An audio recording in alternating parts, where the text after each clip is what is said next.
What's up, Wildside besties and baddies? I'm Bailey. And I'm Chelsea, and we're here to walk you through the wild sides. From homicides to hosticides and everything in between. We're so glad you're here, so buckle up and enjoy the ride. Oh, yes. I just want you guys to know that every time that we start a podcast, it gives us like a countdown. And Chelsea does the part from, what is that? Wayne's World. Where they do the 3, 2, 1, and go. And it's really funny. So if you guys haven't seen Wayne's World, then you really should, because it's worth it. Is it worth it? Let me work it. I put that thing down, flip it, and reverse it. All right. Yeah, so we are going straight back into our probably not favorite dude ever, the Bayou Strangler. Ron Don.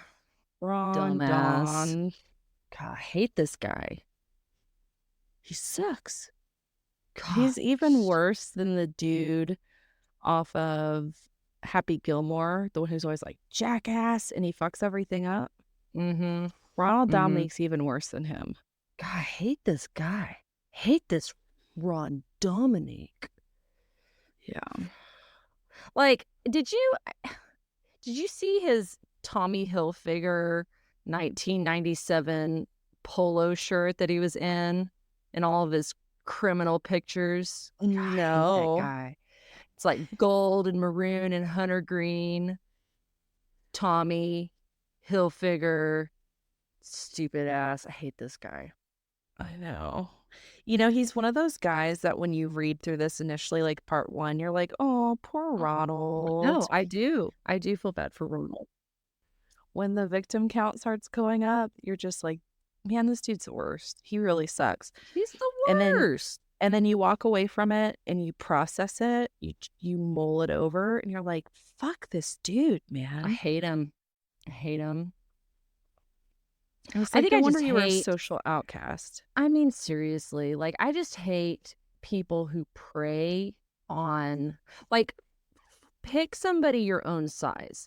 Like, go after, like, these big ass 250-pound, bench pressing. You know what I mean? Like, make it an even fight. Like, don't go after these little skinny 18-year-old kids. I think that's what pisses me off with this stuff. Like, be a man, like, pick on somebody your own size. Into it.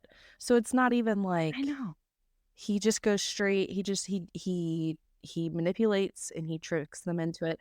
And it's like our buddy Armin, the cannibal of Rotenburg, when we were talking about him. Yeah. At least he was straightforward with it. At least that's he was what like, I mean. Hey, I want to do this weird, nasty stuff. Are you open to that? And people are like, yes. Yes. They knew what they were walking into. Correct. Correct. But this guy, I hate this guy. And we're gonna get into even some more details, and you'll see how it's just gonna make you even more mad. Okay. Well, without further ado, I guess. So we're gonna come back to part 2, and we are going to jump to the year 2002. So when we left, we were still in the 2000s, and he took a break for the whole 2001. So I wonder what he was doing. I mean, he was probably like, jacking off in his trailer, doing nothing with his life, right? That guy. And so doing Bowflex, doing Tybo. I think that's when Tybo hit the market. Billy Blanks, Tybo. And Tybo. I don't think he was. Tell you what he wasn't doing. Yeah. So writing he in was his reflection journal. Yeah. So in late 2002, Dominique and his sister moved to a rural community of Bayou Blue. And that's what the documentary is named after, Bayou Blue. Okay. So it's a community there, still kind of outside of Houma in that area. At this point, Dominique found a job working as a meter reader for the local power supply. So he goes around and checks meters. So once again, it gives him an opportunity to kind of roam the streets, right? He Yeah. can look, scout for victims, places to dump a body, all of that stuff, Yeah. right? Yep. So we're in 2002, Woot woot. but Class of '02 right here, baby. baby, No but prom date back, that year. we should get a tally book and just tally all the times we bring up this soft spot for you. Yeah. So back in early October of 1999, Dominique had become associated with the 20-year-old Kenneth Randolph Jr. Mm-hmm. Kenneth Randolph Jr., he had been prosecuted 3 separate times for child molestation Hate those and guys. happened to live near Dominique's trailer park. So he had known him for a little under 2 years. So Dominique, again, this is arguably a smaller community. Circles overlap. People know people, right? Mm-hmm. Mm-hmm. In mid to late October of 2002, Dominique lured Randolph into his trailer using a very Dominique-esque ruse. Gosh, Rouse's supermarket keeps messing me up. Mm-hmm. He told Randolph that a girl, not a woman, a girl wanted to have sex with him. And Randolph agreed and went to his trailer. Once in his trailer, Dominique attacked Randolph and killed him. He dumped his body in a field outside of the city. Randolph's partially naked remains were discovered on October 6th. So at this point, Dominique had a 10-month gap from Mitchell Johnson to Kenneth Randolph Jr., so there was a pretty long gap. Just under 2 weeks later, Dominique murdered yet again. So I'm gonna ask you a quick question. Yeah. I have there's a lot of conflict morally for me on this stuff where I am like, they are human beings first who deserve love and all this stuff. And then after that, they are pedophiles and rapists and all this stuff.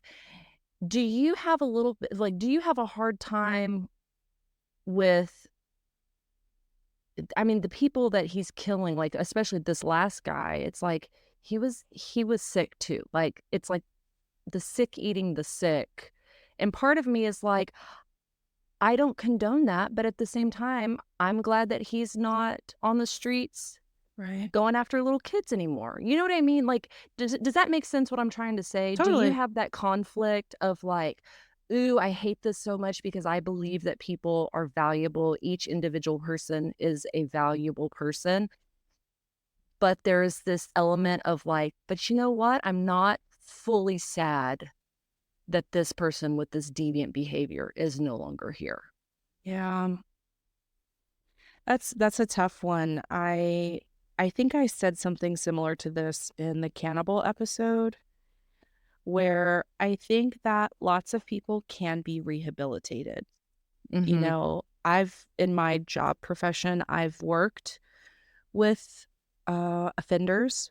I've worked with, boundary Right. violating behaviors and addictions, Right. all types of addictions. And so I think that a lot of people can be rehabilitated, but I feel like there's a percentage of the population that just cannot, Yeah. right? No matter how much money and research and interventions you throw at them, they're just not going to change. And Yeah. I I know just for me, I struggle with feeling empathy or sympathy yeah. for some of these people. Sorry, continue. What do you mean? You don't like that you feel sympathy for them, or you wish you had more I sympathy for wish I them? had more sympathy. I Oh, wish I had well, more sympathy because I struggle with, again, sticking with this. I believe that they are people first and not all people deserve love and all this stuff. But like I said, like with this last victim where it's like he was a known pedophile, and yeah, I'm just like, God, I hate that. I really can't. Pedophilia is a hard one for me as well. yeah, But yeah. I mean, and I think it's one of those things that how do I say it? I think it's one of those things that, like, it's easy to maybe tap into your empathy until it hits closer to home. Like, if you were to ask the Mhm. victims of these families, right? Mhm. They'd be like, "Fuck that guy," Right. right? Right. Because it's so personal at that point, Yeah. but it's hard. I mean, I think that a lot of people don't have empathy for the people in society who do these awful things, especially when it comes to Mhm. children. I mean, that's why Mhm. there's a hierarchy even in prison. Like, even murderers, convicted murderers are like, "Fuck that dude. He's a child killer, or he's a Yeah. pedophile," and they'll kill him. Jeffrey Dahmer was killed by a man in prison who was like, "Gross," I mean, right? I know. I know. I'll digress, but like I said, this story in particular, there's just it's hitting a lot of like, I Yeah. hate that guy and I hate this guy that he killed as well. Like I don't like that guy either. Yeah.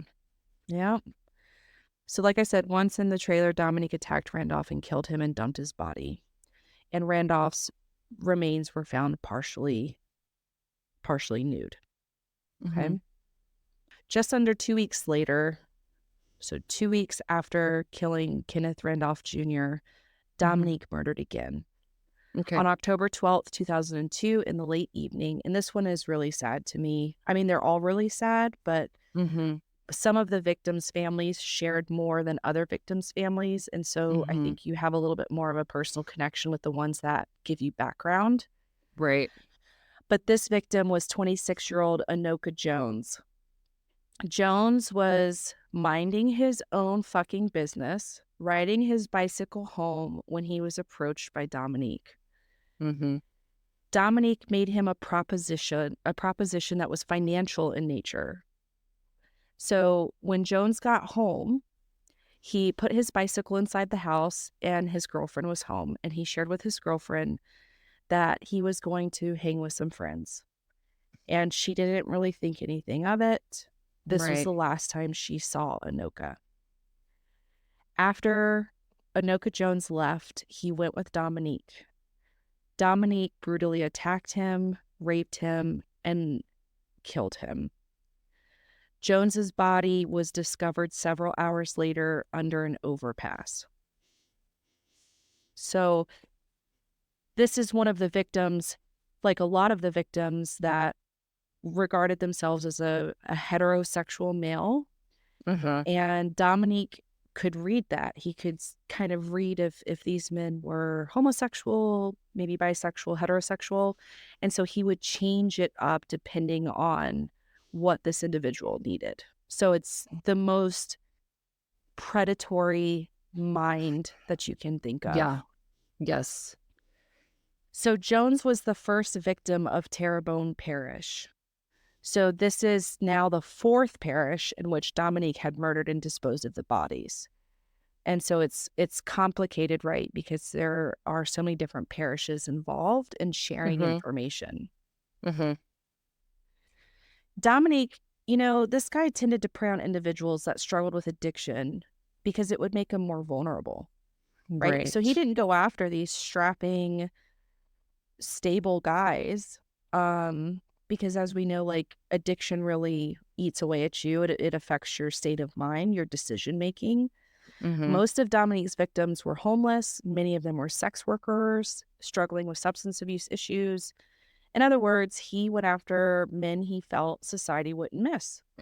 See, and that that it bothers me because, like I said, at my core, I truly believe that all people, regardless of what your mistakes are, what your habits are, I just feel like people should be loved and cared for, and it just bothers me that these people are already in a vulnerable state, right? Like they're already Sure. not loved, they're disregarded from society, and then having somebody come in. I'm like, "What a coward," like Hmm. picking them off. God, Absolutely. it just bothers me. And Dominique would also frequent like gay bars around the Homa area. And so this is we're kind of getting into his MO, and I left it at this point because we could see the MO building in the first part, Mhm. and now Right. we're gonna really like hone in on that. And so he would frequent these bars, he would spark up conversations with other patrons of the bar, and he learned how to target these men. He would target men he thought who would be willing to have sex for money, or Mhm. he would lure straight men by setting up fake drug deals. So if he knew that they recreationally or Right. habitually used drugs. After Dominique's arrest, he also admitted, and he used this a lot as he progressed in his MO, is he would show these men a picture of a woman, right? And he Mhm. would tell them that he was willing to pay to watch them engage in sex. So he'd go up to these guys and be like, "Hey, you see this woman?" Sometimes he'd be like, "It's my wife," even though he didn't have one. Or it would Right. just be like somebody that he knew who was like kinky and out for a good time. And these guys were like, "Hell yeah, fuck yeah," right? Mhm. Mhm. And and and so before killing them, Dominique he would bring them home, and he had the intention of raping and murdering them. That was his Mhm. intention. Mhm. And it's important to note because we've hopefully you guys have Googled Ronald Dominique's picture by this point. And some people are going to be like, how did this man overpower these other men? I don't mean to laugh, but I mean, seriously. Yeah. So in order for Dominique to overpower these men and for them to go willingly, he must have been presented as an unassuming, non-threatening guy. He was overweight and he was seemingly pretty unhealthy. By the time his arrest came around, he used like a cane to help him walk. He was not healthy. He was very, very overweight. And on one of the documentaries that I was watching, Michael Glasser, who was a part of the Kenner Police Department, he was even quoted as saying he wasn't scary.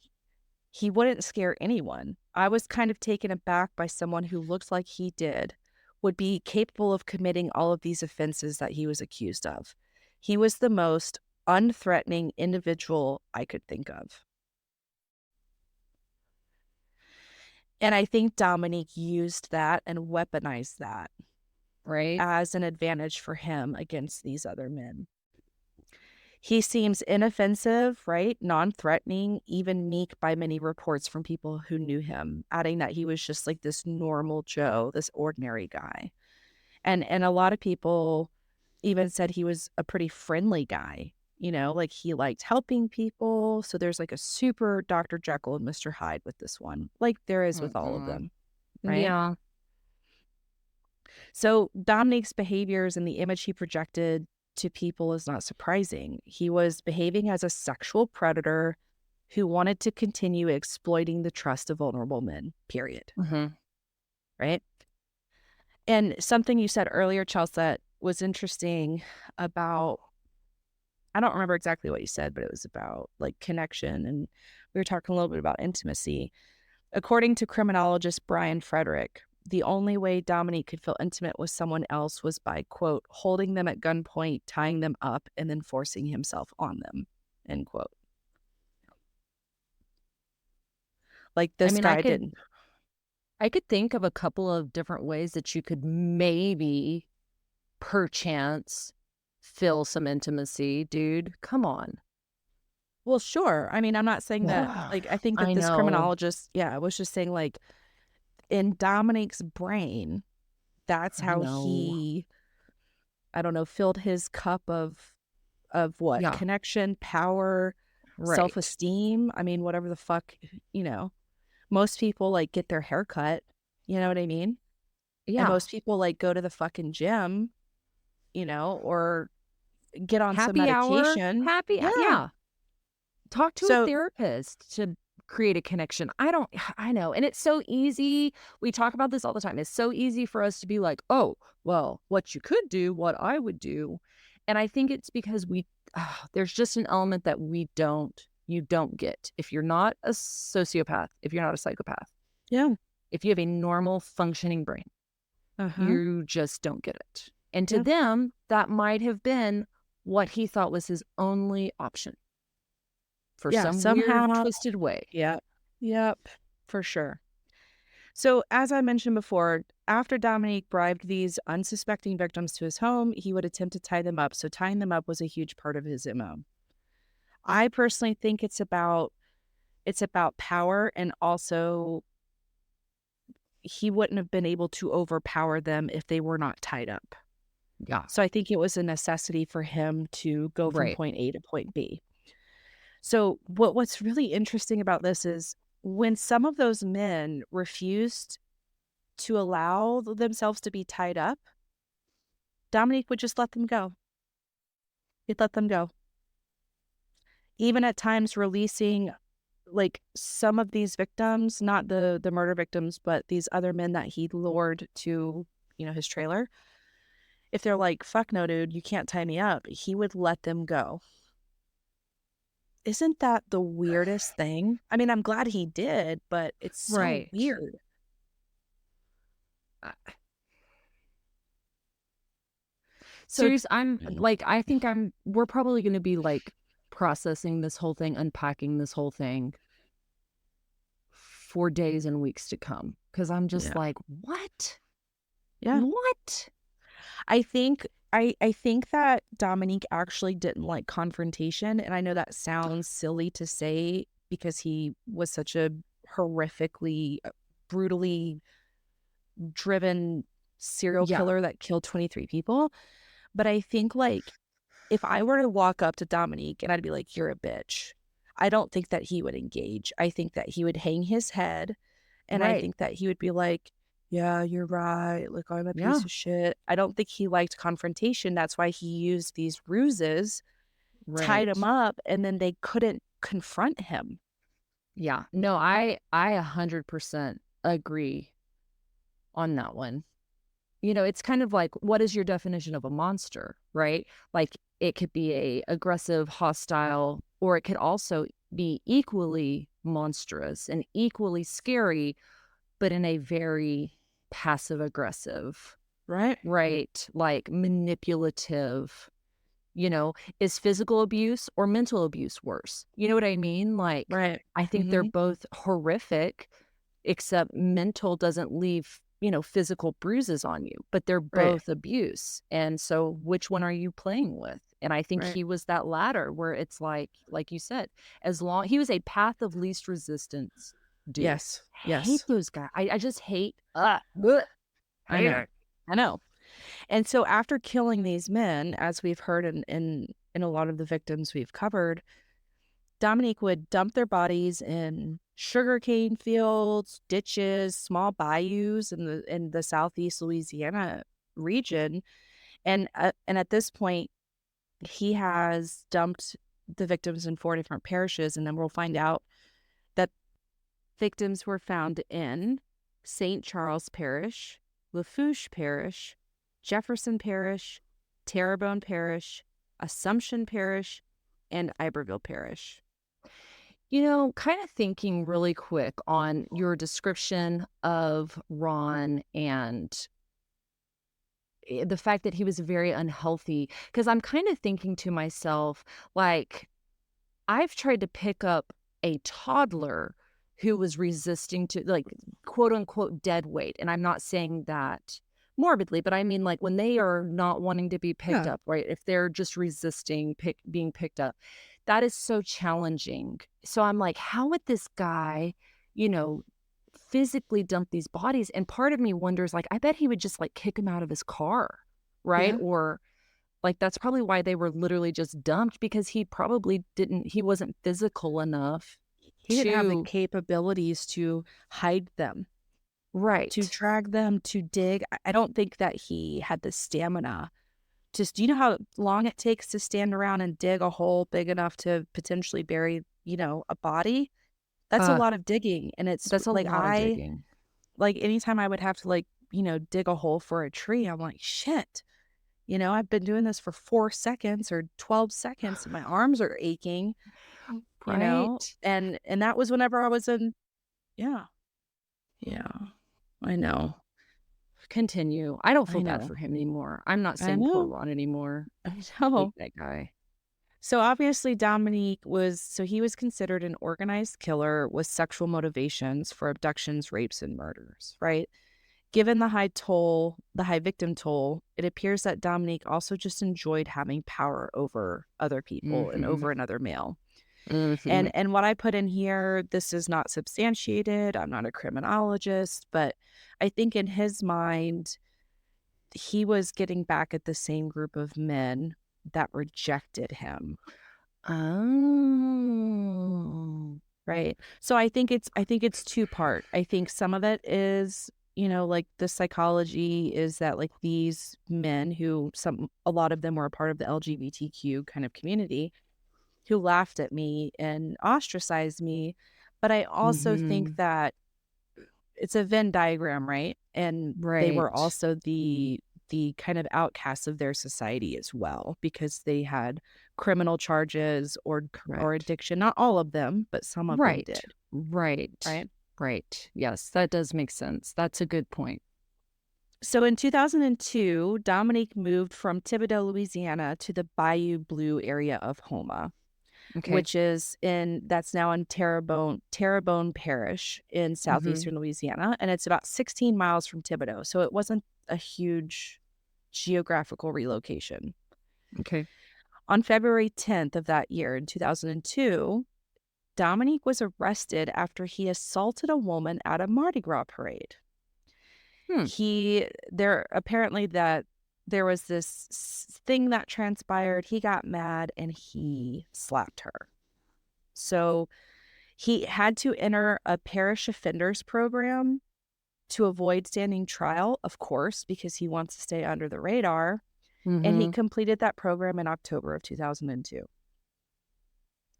Mind you, this is the second offense of a similar situation because just 2 years earlier in 2000, he had another altercation with a woman and was arrested for disturbing the peace. So he had been arrested at this point in 2002 twice for, you know, charges totally unrelated to the other horrible shit that he was doing, Right. right? And at that one, he just had to pay a fine and go on his way. So remember, this guy had a lot of run ins with the law, but somehow they just never stuck. Isn't that, don't you? How many times have we heard this? Mhm. Yeah. It's just Yes. like these guys somehow kept falling through the fucking cracks, man. I'm telling you, we need a DNA data bank. So the body count kept rising in Southeast Louisiana, 1997 to 2006. Year after year, month after month, year after year, there were more bodies and more bodies and more bodies. The victims had all been asphyxiated or strangled, and some of them, and most of them, had been raped, and a lot of them were barefooted. And so, remember that kind of urban legend that I was talking about with the shoeless Right. killer? Right, right. At this point, Dominique's last murder was in October, his last murder, at least for this year. The other thing I wanted to say is, what the fuck is with October? Have you noticed how many times Oh. we've talked about October? Yeah. And one of my thoughts is like, this dude, I literally wrote, this dude must have had mad seasonal depression. Okay, I was wondering that on like, I don't think bipolar, obviously you can't diagnose, you can't but I'm like, why did it have like such clustered activity within like down where I'm like, was it a manic, was it a depressive type of state, And I don't know enough about this. I know you are more well versed in things like that, but I kind of was thinking the same thing where I'm like, why are we seeing this latent period, like those uppers and downers type of Hmm. period? Yeah. I mean, I have no idea what that could all mean, but I just remember I had typed out October so many times it stood out to me and I was like, what Mhm. is it with October?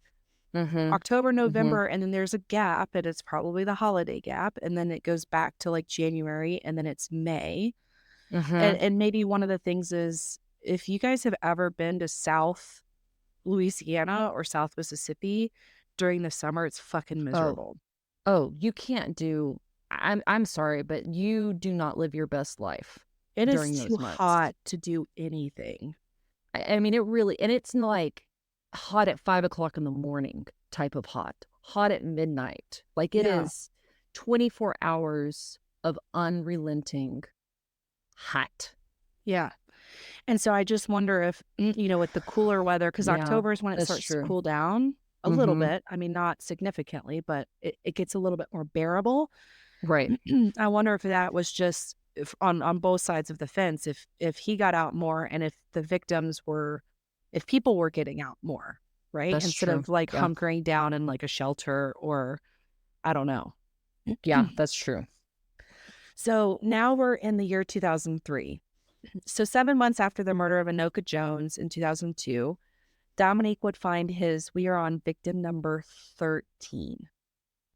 And this was 19-year-old Datrell Woods. So on May 24th, 2003, Woods' body was discovered in a reed field next to his bicycle. What's interesting is when police were investigating the murder scene, they noticed that Woods did not have any dirt on his feet and his bike tires were fairly clean. This indicated to them that it was probably like a dump job. But what is so frustrating to me is despite this, Wood's death was initially recorded or filed as asphyxiation due to Woods having asthma. Go home. Whatever. It was not until Dominique's arrest and his confession where the truth was revealed about the death of Datrell Woods. Right? I mean, guys, come on. Like, you have had how many bodies in neighboring parishes? You know what like, this is not like, oh, and then all of a sudden we found a body in South Carolina. What's up with that? Like, you know what I mean? Mm-hmm. Come on. No shoes, African American male. Mm-hmm. Of- uh, okay.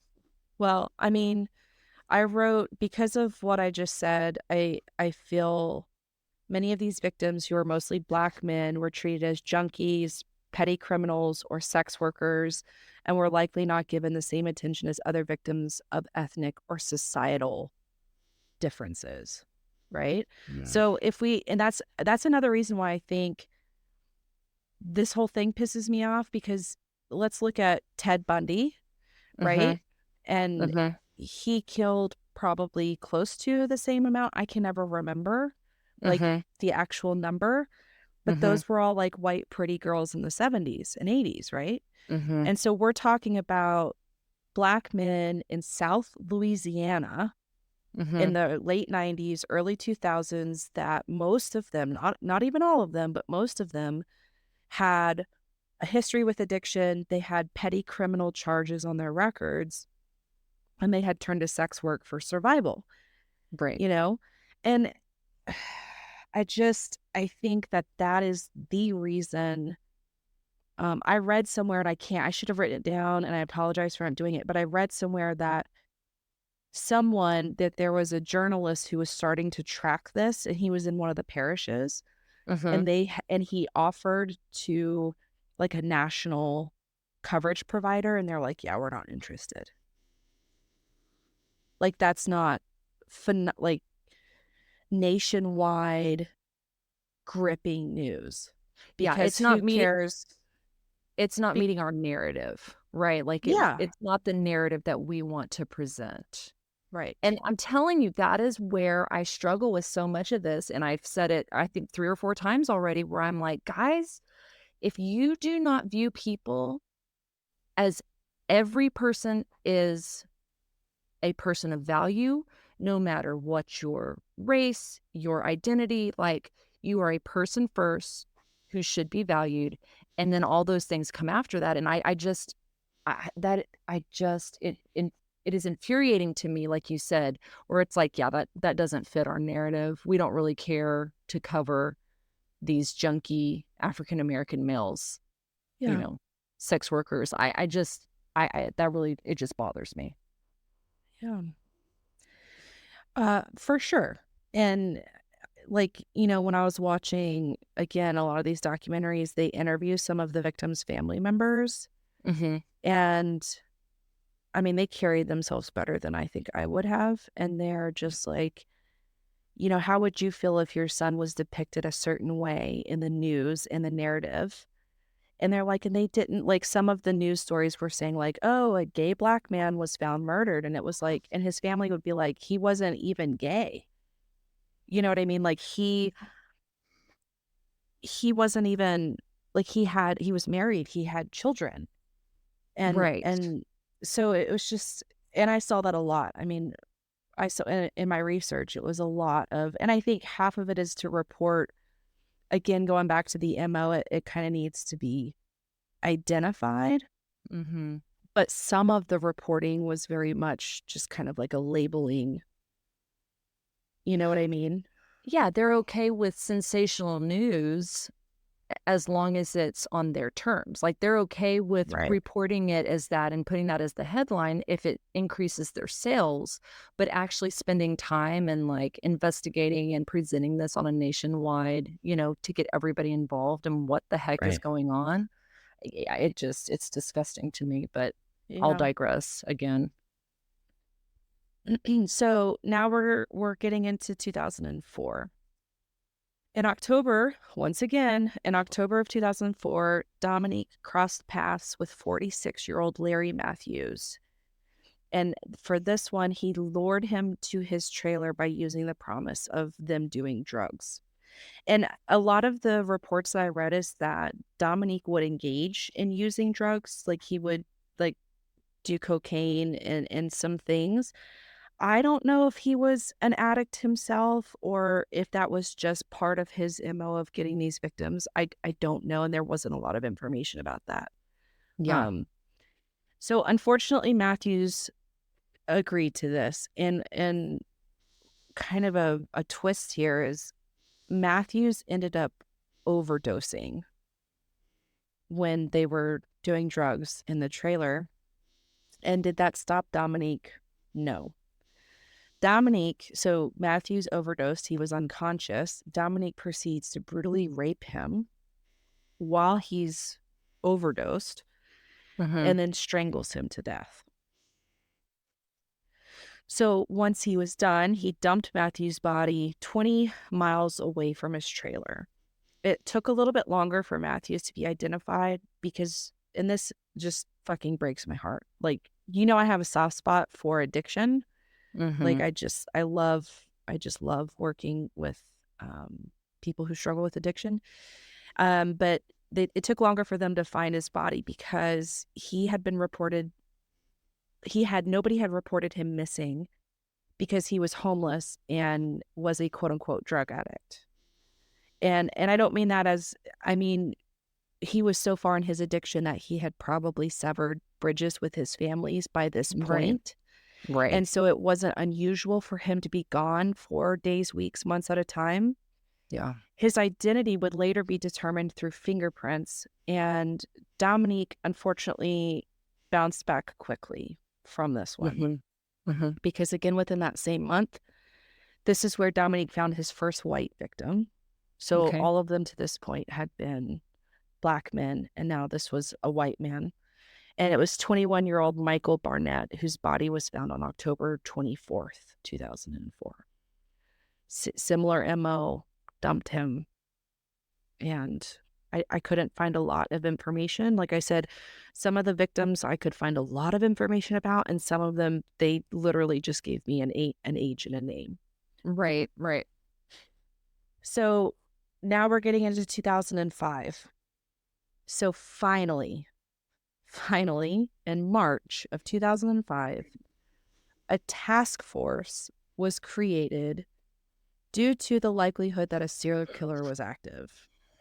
Okay. What is 97 to 2005? 7 years? 8 What is years? 1997 to Yeah, to 2005? 2005. Yeah, 8 8 years, years. something Yeah, like that. just shy of a decade. And I put in all caps, I mean, yeah, by this point, Dominique has collected 15 victims.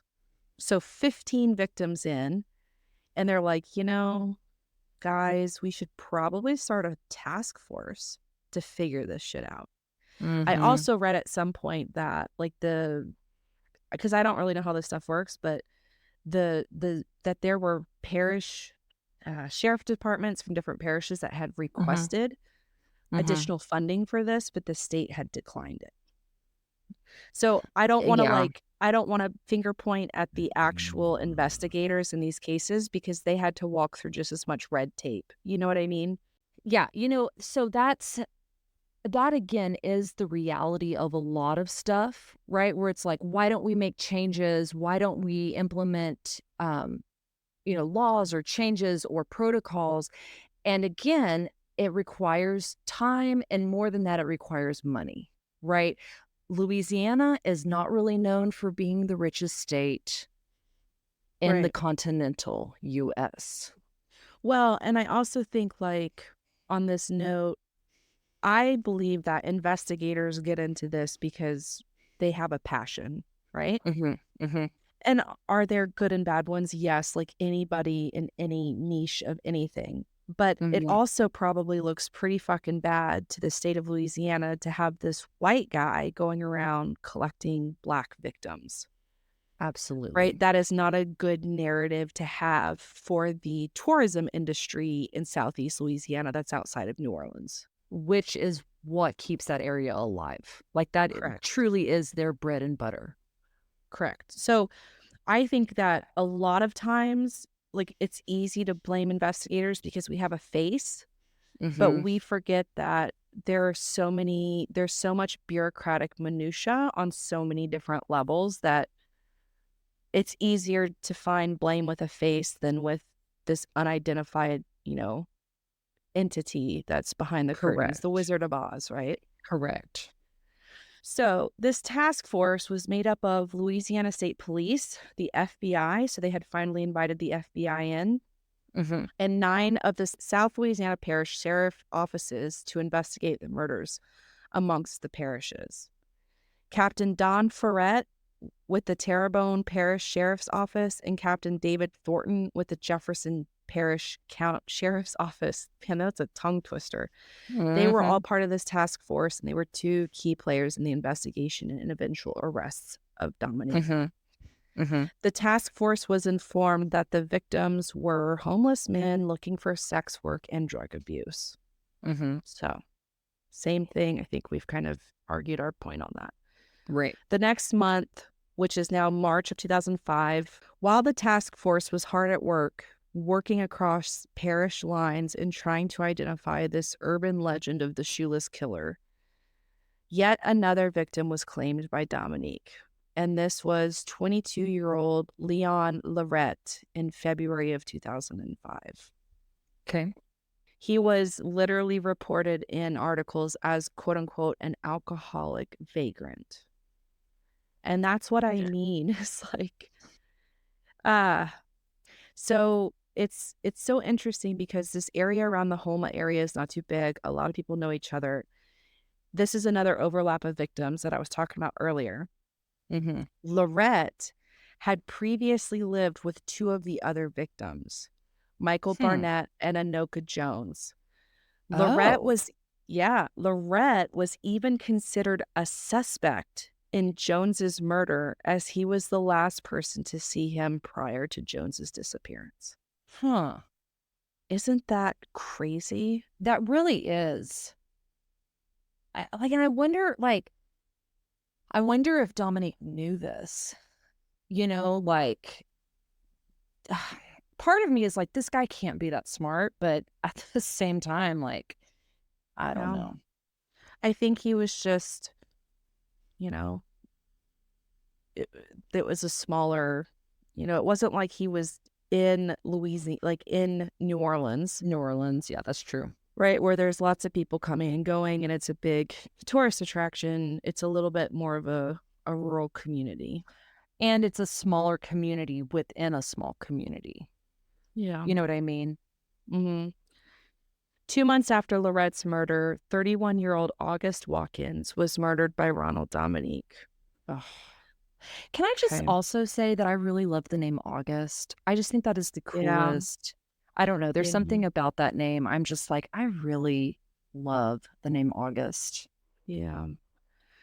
Um, so one thing I put in here is Dominique had become a master at this point of identifying the chink in the armor of these men, right? The weak part of the armor, whether it be Hmm. sex, drugs, or money. Dominique changed it up depending on what that person was struggling with. And the Right. reports were that he had found August because he was out working jobs for money. Hmm.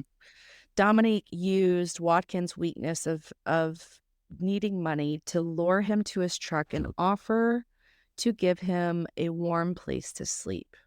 And again, a chance to have sex with a supposed female acquaintance. Watkins agreed. Same as the many victims before, Watkins was tied up, raped, and strangled to death. Hmm. His body was dumped somewhere in a desolate place around Kenner, Louisiana. Okay. And it was the discovery of Watkins's body that police began to consider for the first time that a serial killer was active in Kenner and Homa. Now, remember, this is all over the different parishes, but Right. for some reason, at this point, with the death of August Watkins, that's when things started to click for investigators. Right. These victims were most of the same ethnicity and socioeconomic status, and the MO was too similar not to see. It was at this point, after 17 victims, the case was handed over to the FBI. Yeah. Well, and two, I think you also kind of made a good point when you were talking about, there's a lot of things at play. You have to also remember, like a police force, they're not just dealing with people being dumped on the side of the road, right? They're dealing Right. with all sorts of Domestic homicides, violence and domestic drug violence, arrests. Yeah. yeah. You know what I mean? Like, and again, I don't know. It would be interesting to see what the stats are in that area, but if it is a high crime area, like, and I don't know that. I'm just thinking like There sometimes. definitely was a lot of drugs in these areas.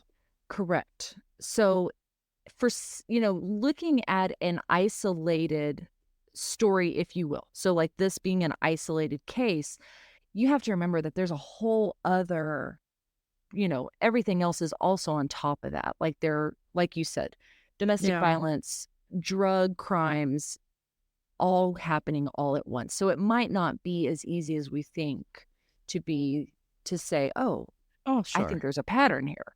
Well, 30,000-foot perspective gives you bigger pieces of the puzzle than focusing on one piece of it at a time, right? Correct. So, despite the FBI's recent involvement, just days after murdering August Watkins, Dominique found another victim, and that was 23-year-old Kurt Cunningham. Okay. Cunningham was lured, raped, and murdered, and dumped like the other victims before him. 3 and 4 months later, so 3 months later in July, 4 months later in August of that same year, Dominique murdered 28-year-old Alonzo Hogan in St. Charles Parish, Hmm. and 17-year-old Wayne Smith in Terrebonne Parish, respectively. So even just a month apart, he went to different parishes. Both of these men were lured by Dominique using his ruse of having sex with a female. These two murders were a little different from the many of the other victims because these men did not have any prior criminal charges or convictions, and they were not drug users. Hmm. So Hogan and Smith were victims numbered 19 and 20. Okay.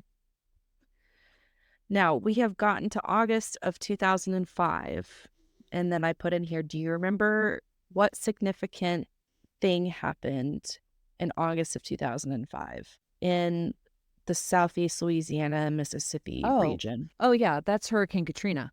Yep. Yeah, August what? August 29th? August 29th, 2005. So, fun fact, Chelsea and I, we lost everything in Katrina. So, Katrina was a huge, It was a kind of a pivotal moment, if you will. it was, More so for you. I had already moved out. I was about to start hygiene school, so I was 20, yeah, 21. something like that. But you were, what, 5 days into your senior year of high school? Yeah. Yeah. So Katrina's a bitch. Not my Yeah. friend Katrina. I love you. I hope you're listening. But Hurricane Katrina was a bitch. So Mhm. did this stop Dominique? Not even fucking slightly. In fact, 2005 would prove to be Dominique's deadliest year to date, with a total of 7 victims. So a third of all of Golly. his victims were killed in 2005 alone. In September, so just what, Yeah. days, weeks after Yeah. Hurricane Katrina, Dominique was, and I wrote this, driving his shitty little black fucking pickup truck when he came across a 40-year-old hitchhiker named Chris DeVille. Chris was trying to hitchhike out of Napoleonville following Hurricane Katrina, right? So this guy was not he wasn't an outcast in society. This guy was literally probably trying to relocate after Katrina. Yeah. And Dominique comes driving up, sees him, offers him a ride, right? After brutally attacking, raping, and strangling DeVille, Dominique dumped his body in a reed field. And what is so sad about this is it took about a month for his body to be found. And by that point, rodents and birds had eaten his body, and it was just skeletal remains. Golly. DeVille's wallet and ID were found near his body, so that gave them an idea. And Right. so they were able to verify his identity by dental records. According to an article in Homa Today by Robert Zullo and Matthew Pleasant, later on at the trial, DeVille's sister was quoted as saying, "The nature of what he did and how he left my brother's body in a cane field for rodents to eat at him. He left us with nothing, nothing. We had to bury bones." It's just complete disregard, and I Yeah. hate it. In late November of 2005, so just the next month, Dominique killed 21-year-old Nicholas Pellegrin in Lafourche Parish. Dominique had spotted Pellegrin doing some work and asked him if he'd be interested in doing some odd jobs for Dominique for money. Nick had told him that he was in the middle of a job, but to check back with him in a few hours. So Dominique does. He waits hours, comes back. So later that day, he returned after Pellegrin had finished his job. Pellegrin's family never heard from him again. Dominique raped and murdered Pellegrin and dumped his body in a desolate location. Pellegrin left behind a loving family, like many of the other victims, and a 4-year-old son. Doesn't this just make you sick? It really, I like it. It really does. They're not good words. I don't have good words for it. Yeah. I don't. And that's kind of what I'm talking about on the conflict of he's still a person. He still is, deserving of love and respect. Like, it is really hard. It is Yes. really, I really, know. really hard. Well, I was debating when I was writing this episode up. I was getting so tired of writing like raped, strangled, Mhm. murdered, dumped. And I was like, this is going to be too much for people. And then I said, you know what? I'm not leaving a victim out. Right. Uh, No, like yeah. I'm not going to Absolutely. leave one No. out. And so y'all are just like, if you want to listen to this, then you have to hear it all. You know what I Mhm. mean? Yep. So now we're getting into 2006. In the summer of 2006, Dominique would find his last victim, 27-year-old Christopher Sutterfield. It was reported that Sutterfield knew Dominique since the summer of 2006 and that they went on a few dates. I don't know how much of that is true, but that was a Mhm. couple of reports. Mhm. On once again, October 14th, while on a date together, reportedly in Iberville Parish, Dominique hit Sutterfield on the head and ended up killing him. I could not find any other details about his death, but he was later found dumped similar to the other victims. Okay. So that was victim number 23. Okay. Fortunately, at almost 10 years after his first murder in 2000, so in 2006, almost 10 years later, Mhm. One of the men that Ronald Dominique had allowed to go free, remember I said that he would sometimes invite Yes. people and they would say no and then he'd let them go? One of these men was a man named Ricky Wallace, and he's the only known survivor really of this serial Mhm. killer. Mhm. And arguably he is the reason that Dominique is behind bars. Good job, Ricky. Good Yeah. job. So Ricky, again, kind of down on his luck, he was living in a homeless shelter. He was on parole. And I bring that up for a very specific reason that I'll get to. So get this shit.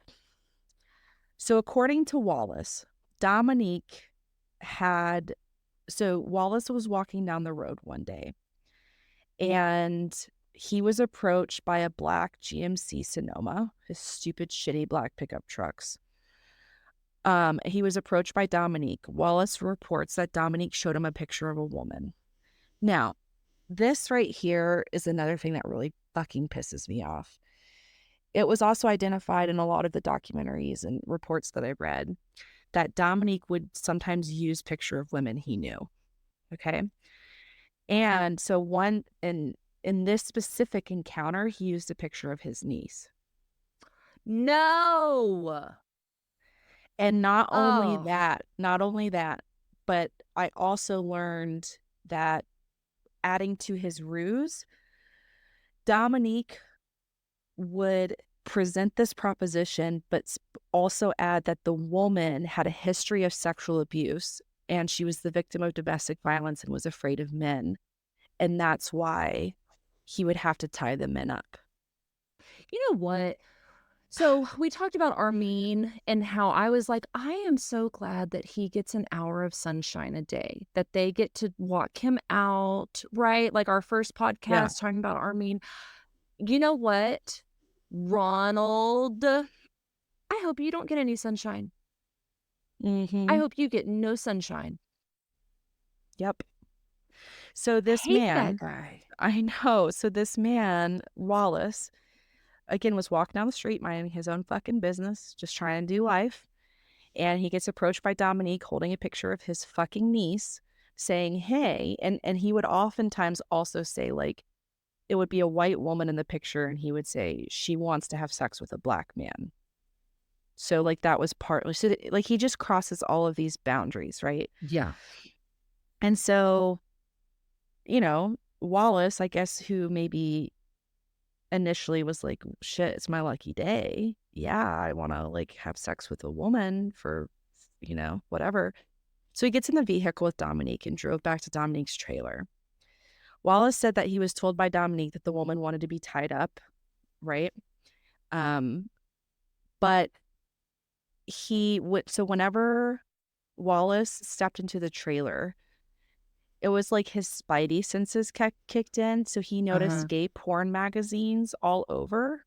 Uh-huh. And Dominique was like, oh, like, you're going to have to be tied up. And Wallace was like, fuck that. I'm not Right. doing that. And walked out. Now, two different reports on the same instance. One says that he walked out and just left and Mm-hmm. Dominique just let him go. Another one said that he told Dominique, no, I'm not doing that. And you need to take me back to where you picked me up. And Dominique did. So I don't know which one, Right. but again, he walked in there and saw this stuff because, like, no offense if you have gay porn magazines, that's not the point. But obviously that ruined the ruse because this guy, he something in his head clicked, Wallace, and he was like, this is for me. This is not for me to have sex with a woman. You get what I'm Right. saying? Yes. Yeah. Right. And so he was just like, oh shit. And his brain clicked, his spidey senses kicked in. He was like, hell no. Mm-hmm. So Dominique did nothing to stop him. So Wallace, putting this incident together, and he had also known one of the victims before, like again, overlap. Mm-hmm. Mm-hmm. He had this on his mind. And by happenstance, his parole officer was like, do you know anything about like what's been going Oh, on? about what's been going on. Yeah. And Wallace, right? Because again, through the grapevine, there was this urban legend with the shoeless killer he knew one of the victims. I don't know Mhm. super intimately if he knew him, but he Yeah. knew of him. Right. And then this weird situation about this fucking weird ass dude in a shitty black truck was like, hey. Yeah. And so he put this together and he reported it to his PO. Good job, Ricky. Yeah. So so the PO reported it to investigators. And Wallace was even able to remember where the trailer was, which was on Bayou Blue Road in Homa. So I put shout out to this parole officer because they actually did something about it, right? Yes. Like good Yes. job that, that Ricky was like, "Hey, this happened. This Yeah. is wrong." And he was like, "Oh shit, we need to notify Yeah. um, I can't remember what parish I'm in cuz they're all kind of running together at this point." Right. So, police did not have a warrant at that point to search his trailer, but they had Ricky Wallace show them where his trailer was. Mhm. And at this point, reports were that Dominique had split to a homeless shelter in Homa. And later he would say, like, he knew that an arrest was coming, right? Like, he Mhm. could feel it starting to change. Right. So they didn't have a warrant, so they couldn't search his home. But they walked their asses across the street in front of that trailer, opened the fucking mailbox, and found mail with Ronald, Joseph, Dominique on it. And Hmm. that was their first solid lead in this case. Wow. Yeah. So, yeah, it's really amazing what that man was able to do, what Wallace was able to do. Because, like I said before, thanks to him, I think that is really what brought Dominique in finally. Now, he had not had a previous encounter No, with Dominique, correct? from not from yeah, from my understanding, no. But he He just knew knew, some of the victims. yeah, Okay. and that was the rumor mill, and then paired with what his experience was, or almost was, right? That's Mhm. what put the things together in his brain, and he told his parole officer. Hmm. Man. Yeah, And good for that guy for not, you know, I don't know, not because okay. I feel like sometimes as humans, we're like, well, we don't want to judge. We don't want to, we don't want to judge people. We don't want to assume the worst of somebody. Like, good for him for being like, nah, no, there's something wrong. yeah, This dude's not right. yeah, I'm sorry about you. Don't really and care. he spoke up. Mm-hmm. Good for him. Okay, so kind of the final stretch, maybe the moment we've all waited for. After evading authorities and identification for nearly a decade, investigators were finally able to hone in on Dominique. Ronald Dominique was finally arrested on December 1st, 2006, on a Jefferson Parish warrant after DNA evidence linked him to that murder in Terrebonne Parish. Mm, okay. At this time, Dominique was staying at a homeless shelter in Homa, and that's where they picked him up and that's where they found him. Because remember, I said he was staying at a trailer on his sister's property. He split Right. to the homeless shelter. His report was that he didn't want to bring chaos to his family. How fucking considerate. Okay. Okay. Okay, Ronald. So when he was brought in for questioning and asked for a sample of his DNA, in order to save face, Dominique was like, sure, yeah, absolutely, and turned it over willingly. Did he maybe not think that they had any DNA evidence? Maybe, maybe he was cocky and thought that they didn't have anything because he was very careful. Maybe he was But ready to be caught, you think? maybe deep down he was ready to be caught. I don't know. And Mhm. not necessarily for remorse, but maybe just exhaustion, right? Yeah. So during the interrogation, Ronald Dominique confessed to several murders that occurred between July of 1997 and July of 2005, offering information only the killer would have known. I'm not entirely sure what information that was specifically, but I think it was in regard to victims, how they were found, and the locations in which the bodies were Right. found. Right. It would soon come to light that Ronald Dominique had admitted and followed through and carried out the murders of 23 men, making him one of Louisiana's most prolific serial killers in history. Armed with DNA evidence, Louisiana prosecutors were able to charge Ronald Dominique first for the rape and murder of 19-year-old Manuel Reed on May 30th of 1999, who was Dominique's seventh victim. A second charge was the murder of the fourth victim, 27-year-old Oliver LeBanks, whose body was discovered on October 5th, 1998.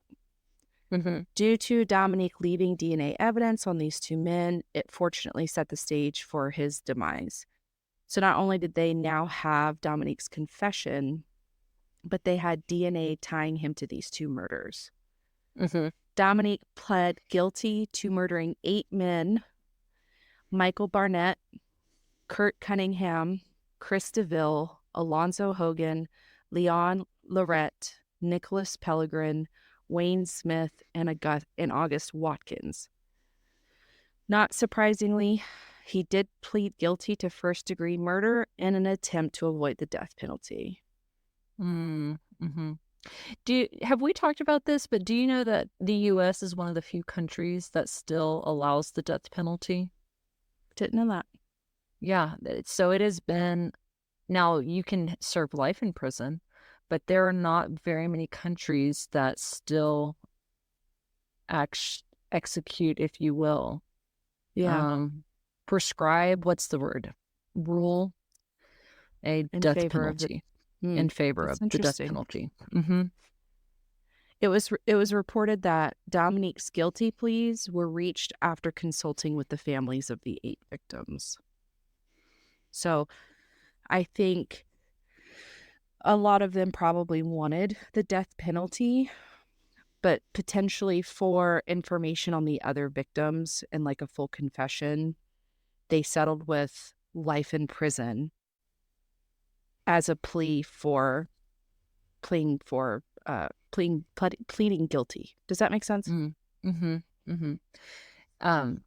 With or without the opportunity for parole?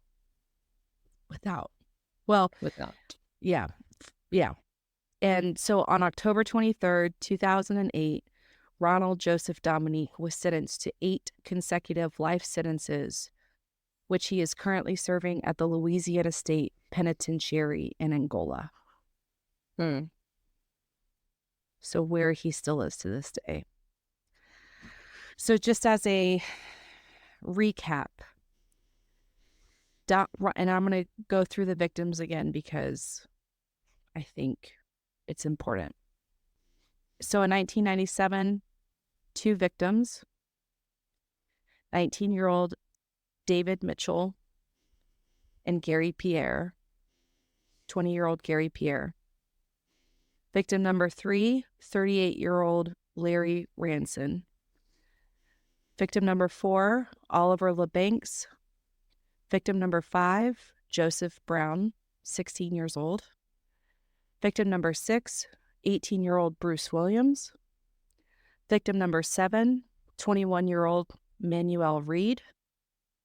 Victim number 8, 34-year-old Angel Mejia. Victim number 9, 34-year-old Mitchell Johnson. Victim number 10, 23-year-old Michael Vincent. Victim number 11, 20-year-old Kenneth Randolph. Victim number 12, 26-year-old Anoka Jones. Victim number 13, 19-year-old Detrell Woods. Victim 14, 46-year-old Larry Matthews. Victim 15, 21-year-old Michael Barnett. Victim 16, 22-year-old Leon Lorette. Victim 17, 31-year-old August Watkins. Victim 18, 23-year-old Kurt Cunningham. Victim 19, 28-year-old Alonzo Hogan. Victim 20, 17-year-old Wayne Smith. Victim 21, 40-year-old Chris DeVille. Victim 22, 21-year-old Nicholas Pellegrin. Victim 23, 27-year-old Christopher Sutterfeld. The 23 individuals whose life was taken too soon by asshole Ronald Dominique, aka the Bayou Strangler. Now, has he written any autobiographies? Has he do they conduct interviews with him?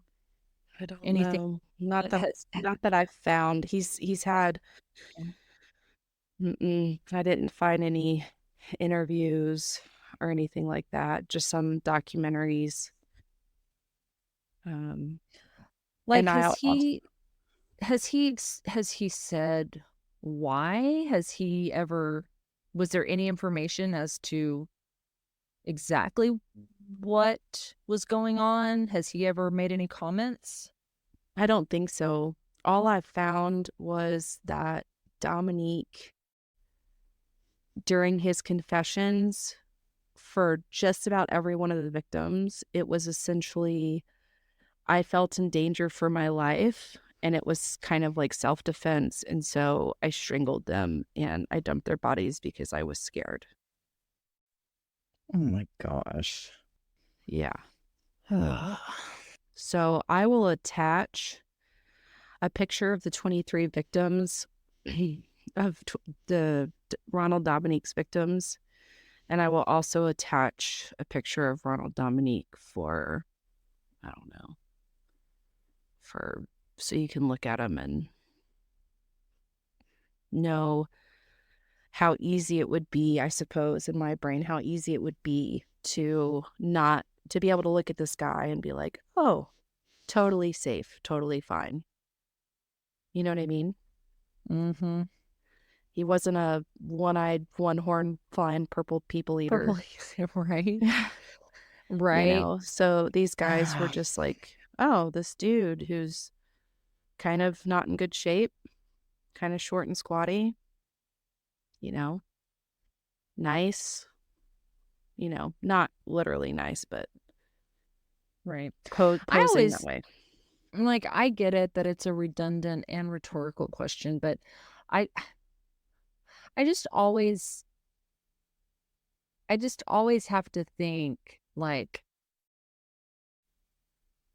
were they going against their better judgment? And obviously that's not something you can ask, but I feel like that's something that you hear a lot, kind of with Ricky, how he was like, yeah, there just was something wrong. Like, this was just, because we've all been around people where it's like, I don't know what it is.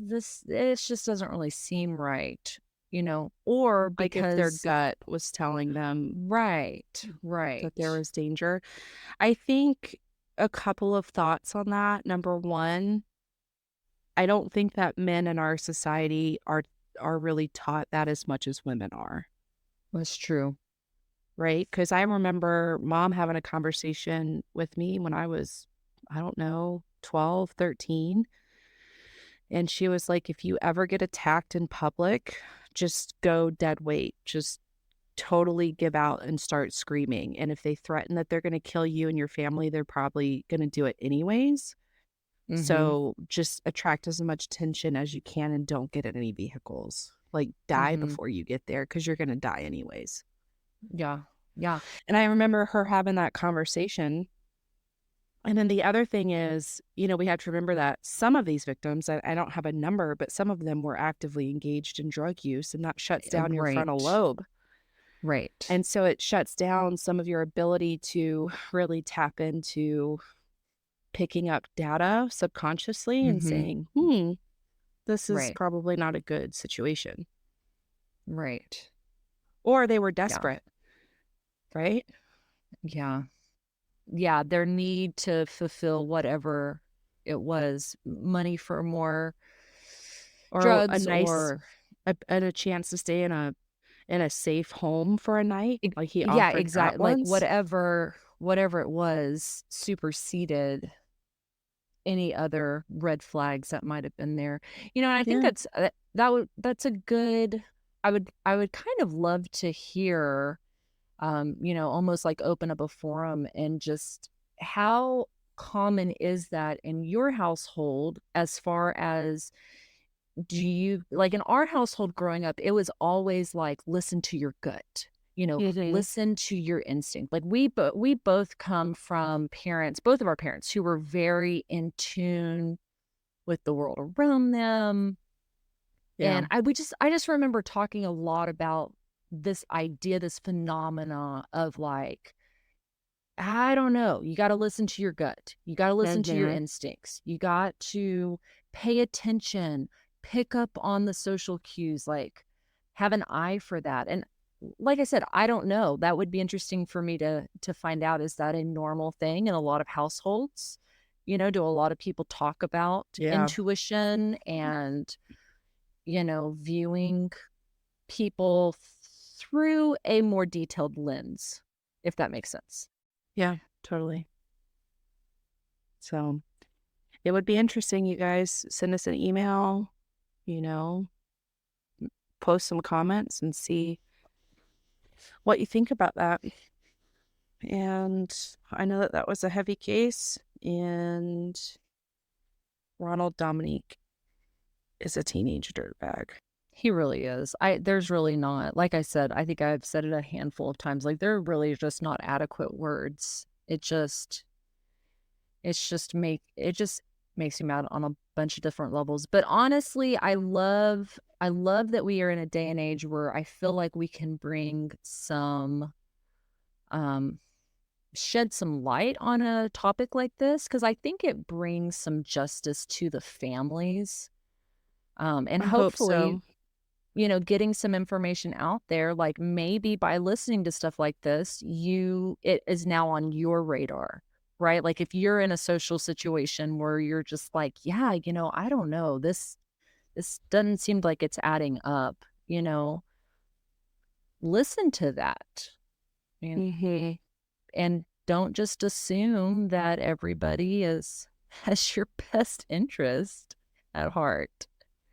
Yeah. Well, we appreciate you guys for tuning in and listening. In case you haven't heard it today, you are loved, you are valuable, you are worthy.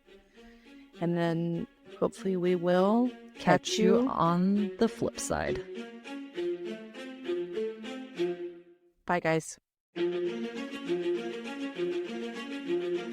Hey, Wildside Tribe, don't forget to follow us on Instagram and Facebook at Wildside Podcast. Make sure to tune in on Wildside Wednesdays. New episodes will drop each Wednesday at 6 a.m. Eastern Standard Time. We would love to hear from you, so if you have a wild case recommendation, email us at wildsidepodcast@gmail.com. That's wildside with a C. Or share your thoughts in the comments below. As always, if you haven't heard it today, you're loved, you're worthy, and you're valuable. And we'll catch you on The flip side.